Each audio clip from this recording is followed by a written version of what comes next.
జగిత్యాల జిల్లా కేంద్రంలో అమానవీయ ఘటన చోటు చేసుకుంది. 2 కిడ్నీలు దెబ్బతిని ప్రాణాపాయ స్థితిలో ఉన్న శ్రీధర్ అనే వ్యక్తిని కుటుంబ సభ్యులు శ్మశాన వాటికలో వదిలి వెళ్లిపోవడం ప్రతి ఒక్కరిని కలిచివేసింది. స్థానికుల సమాచారం మేరకు అక్కడికి చేరుకున్న 108 సిబ్బంది బాధితుడిని ఆసుపత్రికి తరలించారు. ప్రస్తుతం శ్రీధర్ ఆరోగ్య పరిస్థితి సీరియస్ గానే ఉన్నట్లు సమాచారం. ఈ ఘటనపై స్థానికులు తీవ్ర ఆగ్రహం వ్యక్తం చేశారు. భవిష్యత్తులో ఇలాంటి ఘటనలు జరగకుండా అధికారులు తగిన చర్యలు తీసుకోవాలని వారు కోరుతున్నారు. 108 కాల్ వచ్చింది. ఎక్కడ అని అడిగితే మన జగిత్యాల చింతకుంట చెరువు దగ్గర శ్మశాన వాటిక దగ్గర ఒకతను పడిపోయి ఉన్నాడని చెప్పి కాల్ చేసింది. అక్కడికి వెళ్ళేసరికి ఈయన బట్టలు లేకుండా ఎవరో ఒక చిద్దరు కప్పితే పడుకొని ఉన్నాడు. రాత్రి నుంచి అట్లనే ఉన్నాడట. అక్కడ సంబంధించిన వాళ్ళు ఎవరో కాల్ చేసిండ్రు.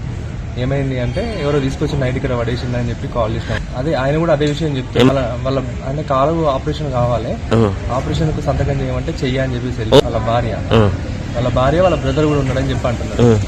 అయితే ఆ నైట్ తీసుకొచ్చి పడేసింది కూడా వాళ్ళ బ్రదరే అని చెప్పేసి ఆయననే చెప్తున్నాడు. ఈ ఎందుకేల శ్రీధర్, పేషెంట్ పేరు ఎందుకేల శ్రీధర్, ఆయననే చెప్తున్నాడు.